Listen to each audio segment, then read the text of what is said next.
Good morning, Go Church. How is everybody? AIB. For those of you who don't know me, my name's Dave Lindemulder. I'm one of the folks who's been volunteering my time around here for a while now. I've done the sweat and fold curtains thing. I've done the push the black boxes thing. One of the things that actually is the most work and the most non-physical sweat is preparing to teach. And it's one of the things I enjoy doing the most. So I'm really privileged to be allowed to spend a little time with you guys today. If you don't know me, hopefully you'll get to know me a little bit by what I teach, what I tell about myself, and what's important to me. And I'm going to talk today about a topic that has been in my head for a while. It's probably a year ago that I heard somebody use the expression biblical community. And I might have heard that term before. I think it's probably one of these church growth planting buzzwords, like how do you get things going? You got to build a biblical community. But for whatever reason, the person who mentioned it to me, it just caught my imagination, and I began to think about it. Like, yeah, we need that. We want that. We should build that. If you've got that, good things follow. And so I've been waiting for the opportunity to talk about biblical community, and now that I've got it, I told people I think I've got about 90 minutes of material, and we're going to do it in about 35 minutes. So I apologize if I go a little fast. I'm going to try to go fast. Please hang with me. I promise it will not be slow-paced. Karen Grant has promised that she will wave at me at the top of the hour if I, for some reason, am charging ahead and haven't realized I've gotten there. But generally, I got a pretty good internal speaking clock. So let's get moving on it. What's the idea of a community? Everybody's familiar with a community, right? I mean, we might even call ourselves a community church. We're the Go Church. I think the name has a lot attached to it. But we very easily could have been called the Lake Nona Community Church. It would be consistent with who we are and what we do. Your kids, I'm pretty sure, go out and collect community service hours and get them signed off, right? So community service, we're familiar with this. There's a changing sense of community. We talk about this maybe you're all the next generation. I'm the last generation now. I don't know how that happened. I'm not that old, but it seems to have caught up with me. We talk about last generation's sense of community and this generation's sense. Somebody once told me that the end of community in suburban northeastern U.S. was electric garage door openers and air conditioning. Electric garage door openers. Because it used to be, you'd come home from work, you'd park in the garage because you didn't want to open you'd walk and sit on the porch because it was hot, and your neighbors would engage you. And at least the community I lived in, they have electric garage door opener. You click it, go in, click it, gone. Stay in the house because it's air conditioned. You don't come out in the winter. It's too cold to go out. You don't even know who your neighbors are. We spent a month in London, and we were able to use Airbnb. And it's great service. We had a fantastic time, wonderful accommodations. We thought we would get to meet people in London because we lived in a residential community, low-rise apartment buildings. There was thousands of people there. I didn't meet one. You would have thought I was the only person in this low-rise apartment building. I'm sure that there was 50 other apartments. I never saw a soul except racing to the subway to get into work or racing back to make dinner and go to sleep so they could race to the subway. We have Facebook now. Facebook is called a community. We have political action communities. We have all kinds of communities. I want to talk today about how you build a community that matters, that's effective, that's biblical, that does things that count. I'm going to define it with a few examples. I hope I give you the idea, this concept is attractive. I want you to think about how to build it. I mean, I've been thinking about how to build it, but it's built together. I want you to think about it. I'm going to give you some hints for three things to avoid and 3 things to do. That's the agenda. We good with it? You going to follow me? Cool. Let's look at another group that has tried to form a biblical community. You know, the term biblical community is one that I sort of pulled out. The Bible uses the word body as the group. Living stones is one I like a lot. You are all living stones making a temple. We're called an army. We're called a family. You can think of us as a family of families. We're called a household. So there's all sorts of different kind of community. You can bind up community by geography. You can bind it up by your nationality, your race. There's activists that try to form communities online so they can get their cause promoted. There's all sorts of ways to do it. But I want to look at how a group did it originally. And this is the passage. Like if somebody says, hey, Dave, you're going to preach on biblical community, this is the passage everybody goes to, so I have to go here. I'm going to go really quick. I don't say have to go here because I don't like it, but I got more. So these are the 242 guys. If you don't remember anything else, these are the 242 guys, right? 242. You got that? Acts. This guy, Luke, he wrote a book called Acts, What We Did When We Started the Church. And the 242 guys got together, and this was immediately after there had been like this awesome thing in Jerusalem.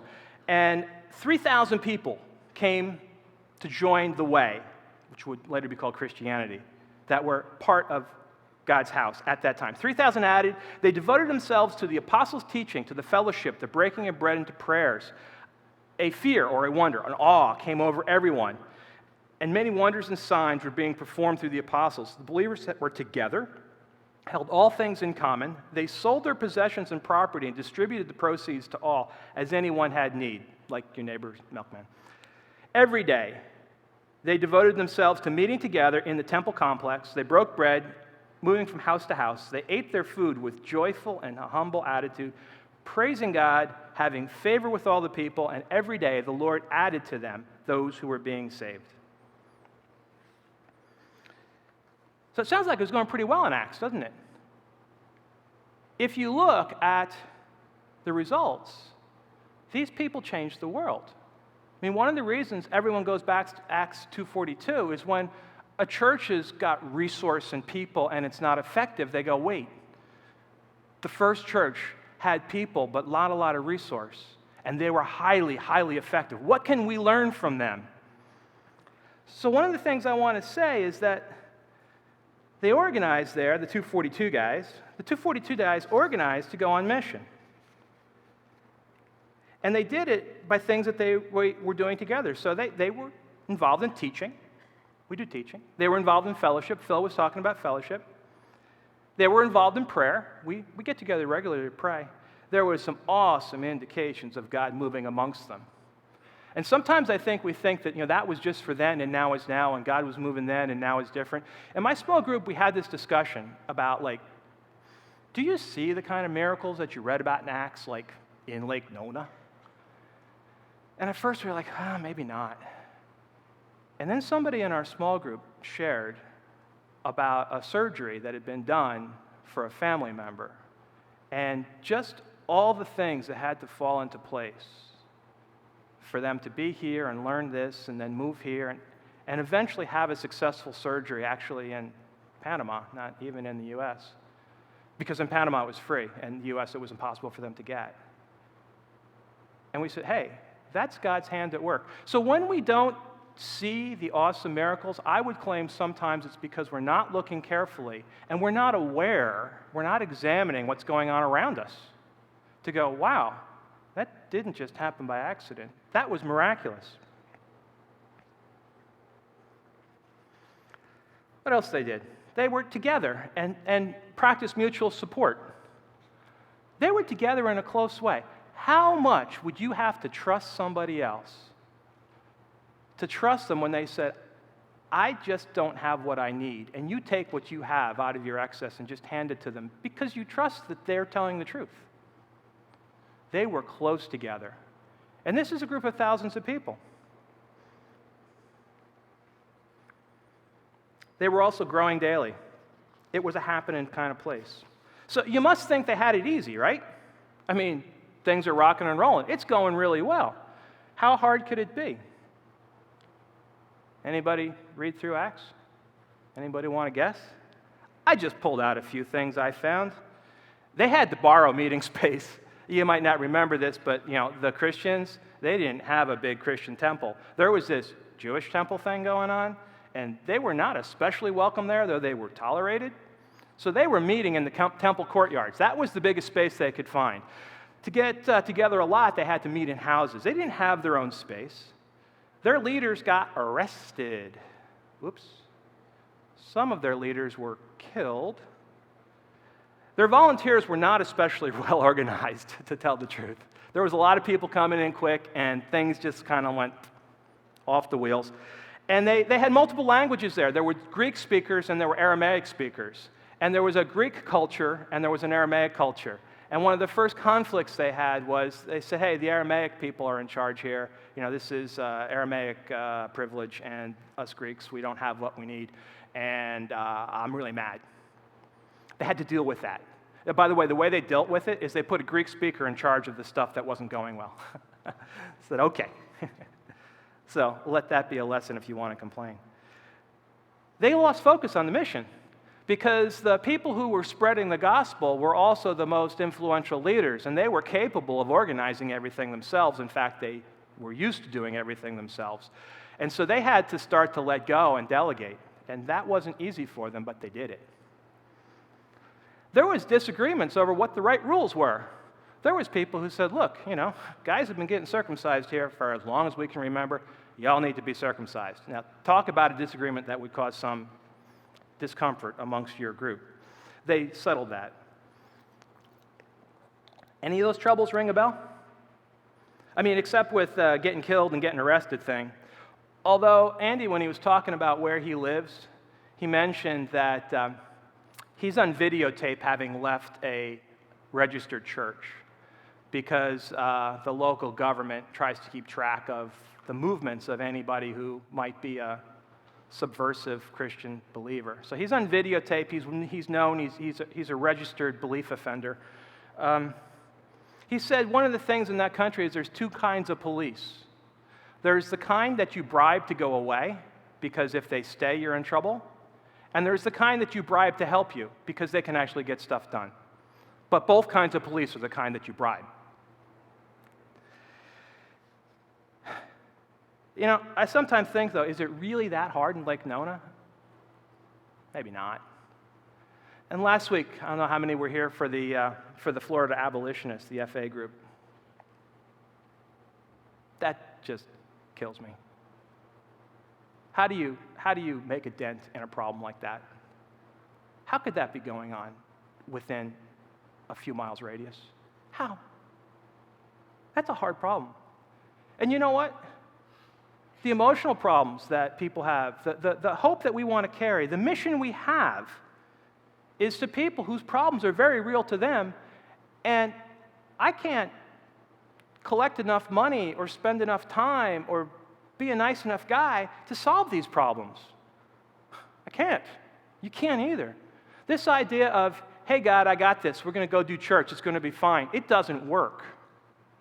If we want to solve problems, we need to be more than just going to church. We need to be the church. We need to figure out how to do that. And it's not so easy. And it can be achieved and it can fall apart. And you have to put it back together when it falls apart. Did the Acts 2:42 mission work? I'll say that it did. And here's my evidence. I'm not going to belabor it. We're here today. End of story. QED. What they did in Acts 2:42 worked, and their mission is the same as ours. They were trying to build disciples that were going to carry the hope of the cross to a hurting world. We are part of the hurting world. Their hope got here. They succeeded. What can we learn? What can we learn?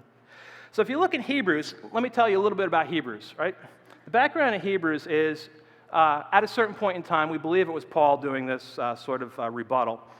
This idea, and remember I said they had different disagreements in the early church? This idea came that this whole following Jesus thing is good, but it's just hard. Could I just pick to do it another way? Could I go back to doing sacrifices and be Jewish? And the whole point of Hebrews is, no, you can't give up on this. You can't go backwards.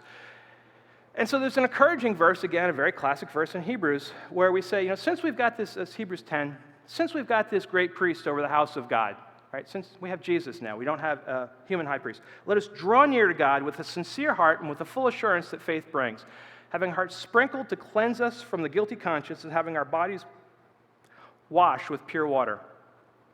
Here's the key part.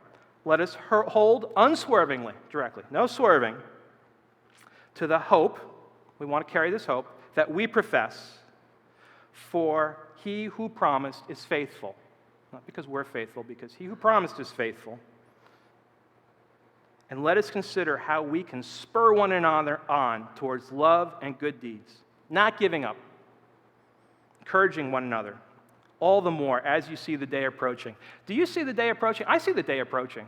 I mean, I don't know if it's tomorrow or next week or next year or after my time here is done, if it's going to be in my children's generation or my grandchildren's, but I see it coming. I have no doubt that things are not as they should be, and there's going to be a time of reconciliation. So let me switch here real quick. I told you I'm going to keep it moving. You with me so far? I think so. I got a little bit. I'm going to go to the 3 do's and the don'ts. And I'm going to go through them pretty quick. But there's a couple things I just need to talk about. So the first one is giving up. Now, here I want to do a quick story about somebody who wanted to give up. And I'm going to ask you, have you ever wanted to give up? And if your answer is, no, I've never wanted to give up, you are a wonderful person. I'm very happy for you. I have wanted to give up many, many times. I tried to go through my outline here, right? And the way I outline stuff is I jot notes down. I was going to jot all the reasons to give up and all the reasons not to give up. I filled a page with reasons to give up. I mean, I'm not going to read them all out to you, but it didn't take me much time at all to come up with a page of reasons why I could get discouraged or have been discouraged or might get discouraged. I could honestly only come up with one good reason not to give up. Now, maybe you guys have others. And perseverance is probably a good reason, but, the just keep going. The one good reason that I could find not to give up is that it's worth it. What we're trying to do is worth it. So don't give up, because what you might have to give up to support the mission is worth it. And if you're not convinced it's worth it, then step back and start to look at what we're trying to do to convince yourself it's worth it, because that's the only way you're not going to end up giving up. The other reason I think we give up, or a reason I think we give up, and it relates to the reason not, is a story in 1 Kings 19. So I've got a lot. So 2 things I'll warn you about my scriptures. First, I've mixed the NIV translation and the Holman translation. I didn't do that on purpose. It just happened I was working from both, and I like some here and some there. So you'll hear some when I read a mix of NIV and Holman, 2 pretty well accepted translations. And there's a couple things I added late. This is one of them. So if you want the scriptures, because I would encourage you to make a note in your worship program of scriptures that you might want to go back and read yourself. This is an awesome story. 1 Kings 19. There's this guy named Elijah. And so you remember there's Elijah, Elisha, and I always get them confused. Elisha was a second one, okay? I can't remember who. Elijah came first, and Elisha came second. So Elijah was another guy on a mission, like ours, part of a community before we had this New Testament community. And he had to deal with this woman called Jezebel. You might know that term as a derogatory term for women. It's derogatory because Jezebel was not a good woman. Jezebel sent a messenger to Elijah to say, "May the gods deal with me ever so severely if by this time tomorrow I do not make your life like the others." The others were all dead. It was not a subtle threat. Elijah, being a great man of God and knowing his mission and purpose and firmly rooted in community, said, "I am afraid and I will run for my life." And so he did. And he got to a certain point and he reached out to God with the can-do attitude of saying, "God, I have had enough. Take my life. I'm no better than my ancestors." And he promptly fell asleep. Can anybody relate? You get in a position where you go, and it gets better, but you get in a position and I just want to go to sleep. I don't want to deal with this anymore. I want to move on. At once, an angel touched him and said, "Get up and eat." So this is the "you can do it" speech. Looked around, and there was some food. He ate and drank, and the angel came back a second time and touched him and said, "Get up and eat, for you have a long journey ahead of you." So he ate some more. And then he traveled for 40 days. Okay, so in the middle of this, I want to give up, he had some persevering to do. I mean, to me, a 40-day trip in a car would kill me. He was on foot. It wasn't easy. And Elijah, not the second guy, the first guy, Elijah got to where he was sent, and God came to him and said, "What are you doing here?" And he said, "I've been very zealous for you. The Israelites have rejected your covenant, tore down your altars, put your prophets to death. I'm the only one left, and they want to kill me too." Here's the key point. Yeah, he had some pretty serious opposition and some real practical problems to deal with. But what was eating at him? I've done all this good stuff, and I'm all by myself. I'm trying, God, and here I am all by myself. Where I want to pull that back to us is I think one of the reasons we give up is because we believe the lie that I'm the only one. Everybody else is probably okay, and they're going to go off and do their thing, and I have these hardships, and I have these disappointments, and my heart is broken over this. I'm the only one. Let me challenge you to examine that as a lie. Here's what God told Elijah. He said, "Go hide yourself and seek me." And this is, I mean, I'd love to see the screenplay on this one, right? Hides in a tent. There's all these huge things that happen, winds and earthquakes and a fire, all the dramatic stuff, and God wasn't in any of all the big boom dramatic stuff. Have you ever found that? Have you ever really pressed in on God and you are like at a big conference, or you're doing something, you come to a church service like this and it's a rah-rah church service, and I didn't find God. Where did Elijah find God? After the fire came a gentle whisper. Elijah heard it. He went out, and a voice said, "What are you doing here?" And he said, "I've been very zealous. I'm the only one left, and they're going to kill me." God said, "Go back the way you came." 40 days back. "Go back the way you came. And do this, and do this, do this, do this. Because there are 7,000 in Israel whose knees have not bowed down to Baal, and whose mouth has not kissed them. I've protected those." Elijah, you're not alone. There's other people in the same boat you are. There's other people you can find. Go back.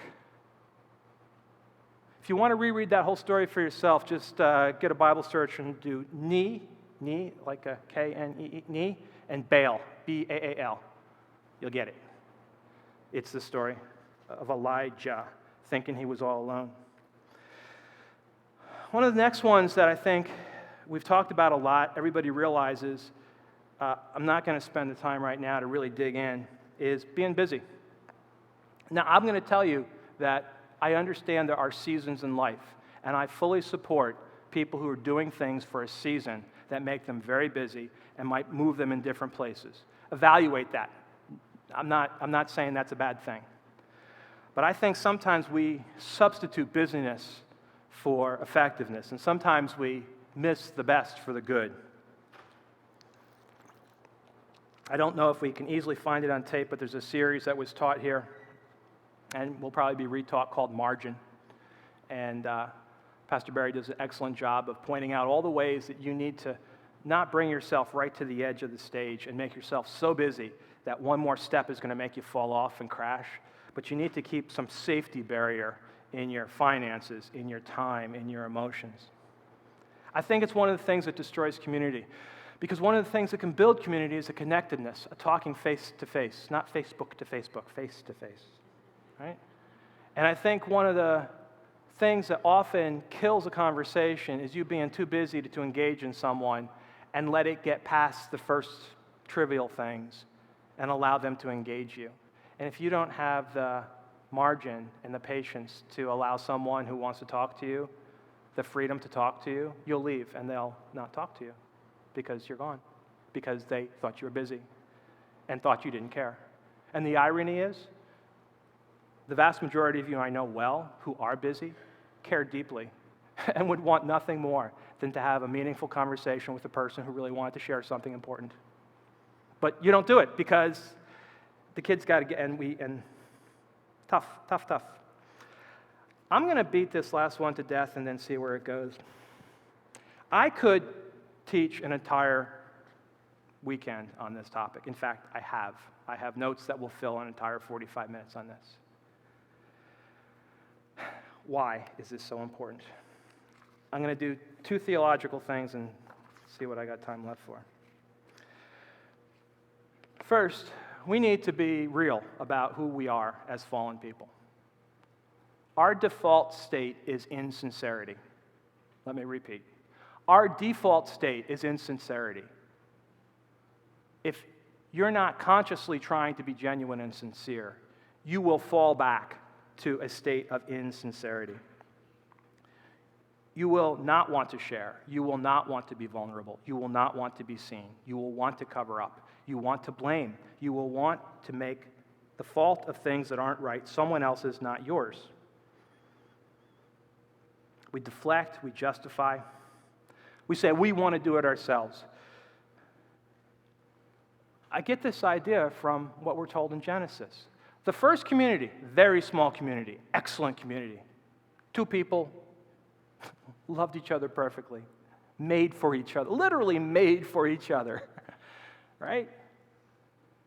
And things start to go wrong in the Garden of Eden. I think my notes say Genesis 3, Genesis 2. It's actually Genesis 3. Happens a chapter later than I thought, but very early. That sin enters, and the first thing they say is, oh my goodness, we're naked. Now, I believe that has more truth in it than just the fact that people have a tendency to want to be covered, that there's a shame with nakedness. I think that the spiritual analogy there is they no longer want it to be completely known, either by their partner or by God. They wanted to cover up. And you see the very first thing when God approaches them and asks Adam what's going on, people relay this, it's almost a humorous story if it wasn't so deadly sad, that he blames Eve immediately, right? It's like, hey, and then he tries to blame God, the woman that you gave me. And what it turns out, the assessment of this, and I don't make this judgment, the Bible makes a judgment, is Eve was fooled. She did it because she was foolish. Adam disobeyed. He did it knowing it was wrong. Yikes. And what happens? Immediately there's this idea of being insincere. Another theological concept I won't take a lot of time on is the idea of the flesh. You might hear this sometimes, and generally maybe it conjures up ideas of, lustful and gluttony and kind of like. But a working definition I would have for flesh, Greek sarx, is your sinful nature. It's a system of thinking based on the assumption that God does not matter. So that's how you evaluate all this. I mean, sin and, of course, lust and all those things, again, I don't care what God has to say about this. But in general, it's a system of thinking that says that God does not matter. And anybody, an atheist, agnostic, a seeker, even a believer, can operate in the flesh at some point in time. Operate thinking God does not matter. Okay, I say all this to say that I want to come back to the third not to do. I lost my clock. I got 3 minutes, and Karen's going to wave at me. And we'll close it up. Gossip. So why do I bring up gossip? It might sound innocent, but if you jump into Romans, and we have the whole passage, Romans 1:28, but let's get to the slide that says, what? What? You envy, murder, quarrels, deceit, slander, hate, arrogant, pride, boastful, inventors of evil. They disobey their parents. They're undiscerning, untrustworthy, unloving, unmerciful, and in the middle of that list is gossip? Isn't that like just fun around the water cooler? How would you have a prayer request if you didn't gossip a little bit about the person who needs to be prayed for? Isn't this like a contradictory? Here's my take on gossip. I've seen it happen many times. That's why it's just a sad, sad, sad thing. Gossip, defined, is a sort of trivial or sensational conversation comprised of rumors and reports about other people, typically including some degree of speculation. But the speculation or the accuracy is not important. The problem is the goal of talking about these things is just to elevate yourself over that person who you're criticizing, to separate yourself from the stupid thing they did, to try to engender support for your way of thinking versus their way of thinking. It's tempting. Especially when things aren't going well. There's a temptation to go off and have pairwise conversations about, if Dave only stopped wearing those Hawaiian shirts, maybe the church would be a better place. If Dave could fit big boy pants, we wouldn't look so silly because he always wears shorts. Who knows? I once taught in a church where I said, what can tear apart is this criticism of each other. We have new curtains, and would it make sense if somebody was complaining about the color of the curtains, and the lady afterwards came to me in tears and said, somebody complained about the curtains they picked? I'm like, no, it was an example. And then I heard later, somebody had complained about the color of the curtains. They didn't match the carpet, and this was very, very important stuff.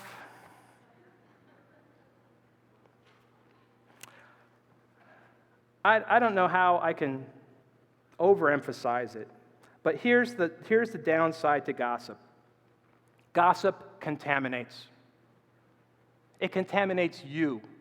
The person being gossiped about is uninvolved primarily. When they hear about the fact that maybe they've been spoken about, it can contaminate them. The person doing the speaking is already contaminated. It's like an environmental contaminant. What do you do? What do you do? Well, first is you need to be aware of this. So the easiest, and I'm at the top of the hour, so boy, am I going to race. 10 minutes. You give me 10 minutes? Cool. The easiest thing here is not to listen in the first place. But that can be hard. Sometimes there's a topic that needs to be spoken about. Sometimes you really do need to talk about it. First question is, can we involve the person who we're talking about? Maybe you can't. Next question is, would I have the identical conversation if that person was standing here? Next is, what actually should be done, right? If there's something you need to be talking about, and you can't get the person there, but you might talk, do I have a role in this? Maybe the role is I need to go talk to that person and encourage them and help them. Maybe I need to approach a church leader who's responsible for that area. Don't think about the I just want to hear it. And the bottom line here is care and be aware. Care and be aware. Again, I could just really beat up this topic of gossip, but care that gossip contaminates you. You might not even realize it. It will set your spirit against the person who you've heard these things, even if they're true, because there could be some other mitigating factors that you don't get to hear. Or the thing could be true and the person could be just a complete idiot, and they could know it too, and they could have repented, and you might not never know.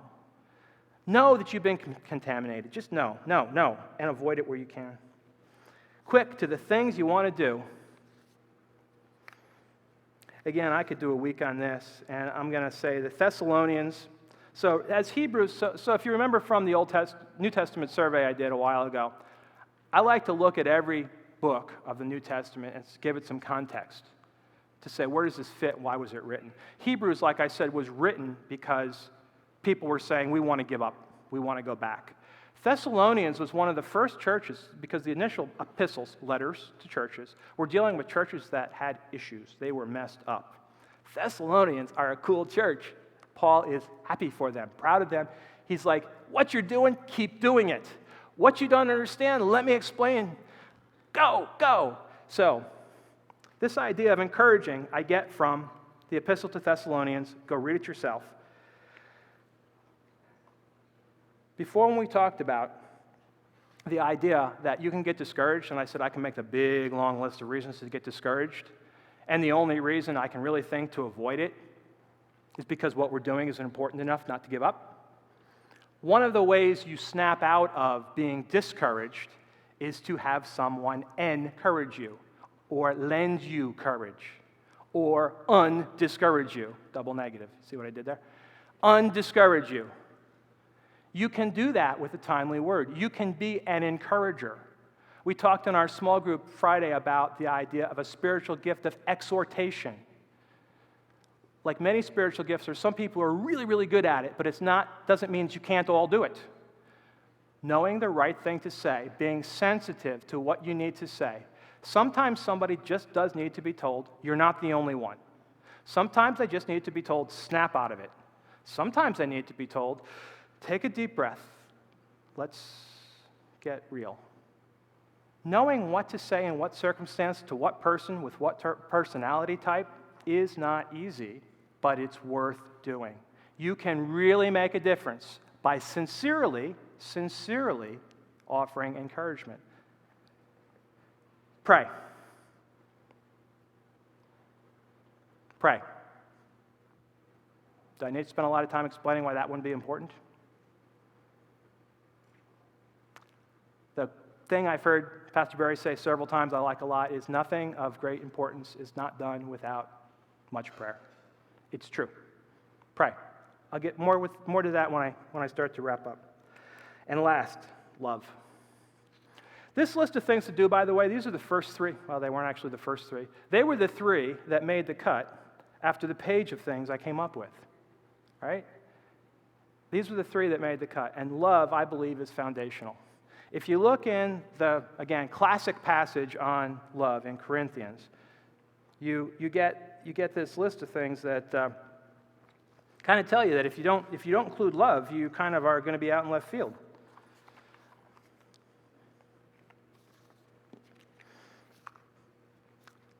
I like this a lot, right? If I don't love, I'm just making noise. So all the things I told you about before, like be an encourager, right? Be involved in other people's lives, be available to speak to them. If you don't love them, you're just making noise. You're just going through motions. So you have to underpin it with love. If you don't love, you're really nothing. So if you want to be part of something bigger than yourself, but if you don't love, you're nothing. If you don't love, you gain nothing. So if you want to get the rewards that we're promised, tangible rewards in God's kingdom for having been a faithful servant, without love, those rewards are forfeited. Three things remain: faith, hope, and love. The greatest of these is love.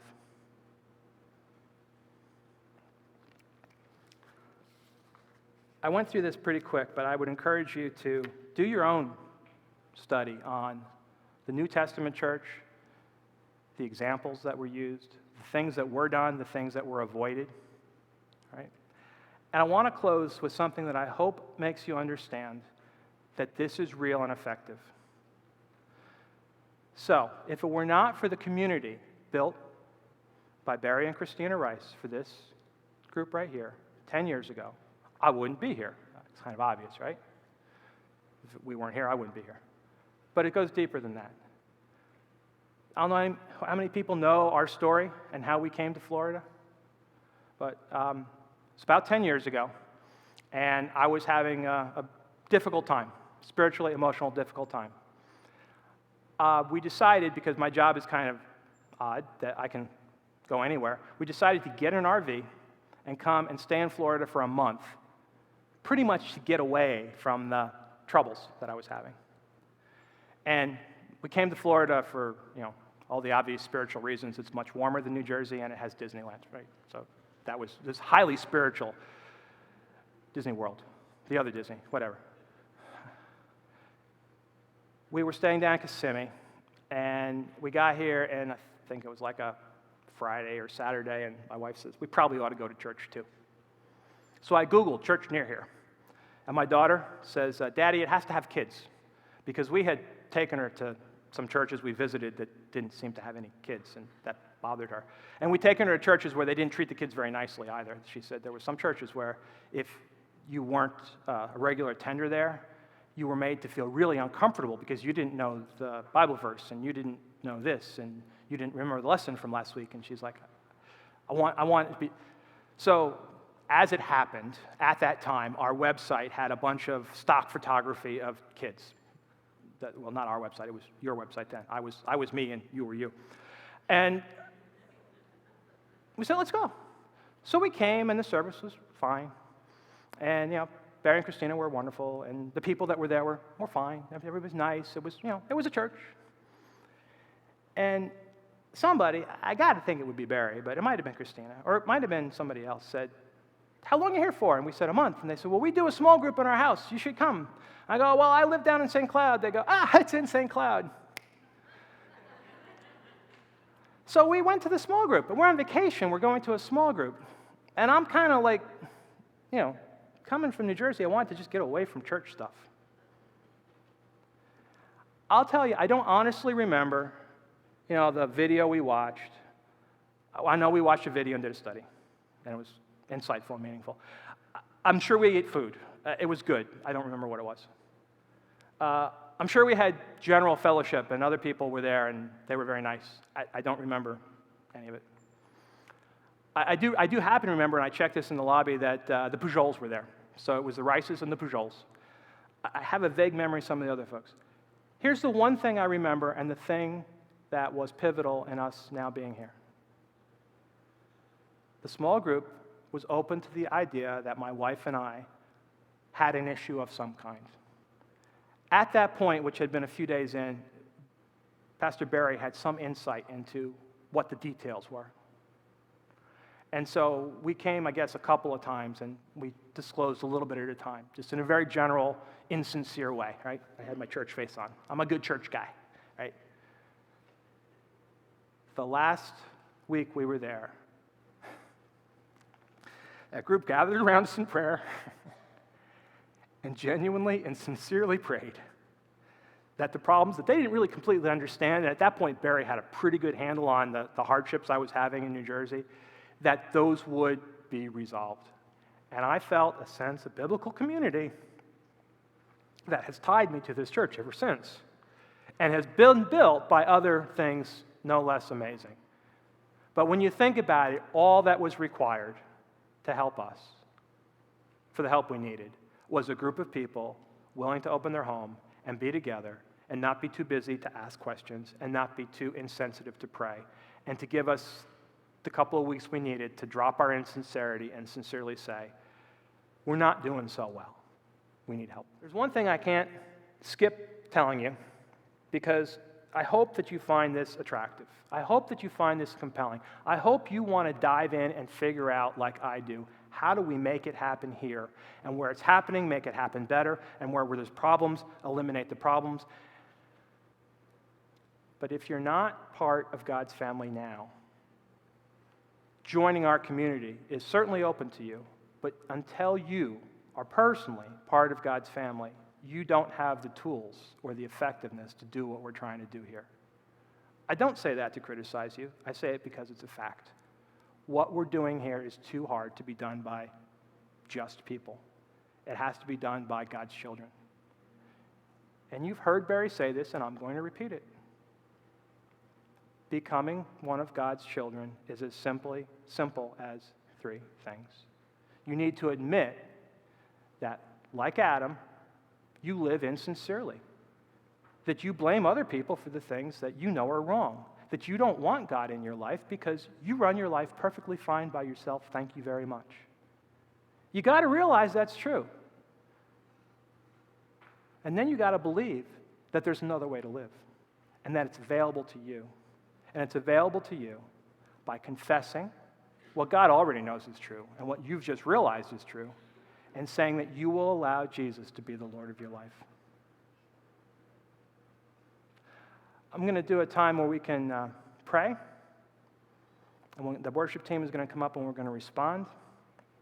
At the beginning of the prayer, I'm going to lead you all in the prayer that most of you have already said, but some of you might be saying for the first time. And I'm not going to ask you to raise your hand, but I am going to say, I'm going to challenge you that the way to make that decision, and even if you made that decision before, the way to make that not be a one-time thing is to articulate it with your mouth to another human being who you choose as soon as you possibly can. There will be people here at the altar, and during the worship time, you can come down and talk to them and say, I made that decision. You can pray with them. There'll be people here at the altar, and you can come down and say, God's working in my heart. I know where I fit in biblical community, and I'm not there yet. Pray with me that I can become there. And then there's going to be people in the lobby talking about the way that we do biblical community, which is our life groups, our small home groups. Find one of them and say, I would like to get connected if, in fact, God is prompting you to get connected. Please pray with me. Heavenly Father, we don't always understand the way you do things, and we don't always understand why things aren't the way we want them. But Father, in faith, we give the plan to you. Father, we admit that as your followers, but especially if we've never chosen to follow you, that we want to do things our own way. We admit that we want to have things under control. We admit that we don't want to listen to your rules. Father, we confess that this is true. And we believe that Jesus Christ paid the penalty and paved the way for our disobedience and our unbelief. Father, I thank you for the gift of salvation. Father, I submit myself to your lordship. Father, I thank you for the gift of fellowship and biblical community. And Lord, I pray that you build it in a strong and mighty way in Lake Nona. Lord, I thank you that we have examples of community being built in Asia by people under hardship. Lord, I thank you for the examples of community that were built in Jerusalem thousands of years ago. I pray that you instruct us and lead us and guide us. And we pray this in Jesus' name. Amen.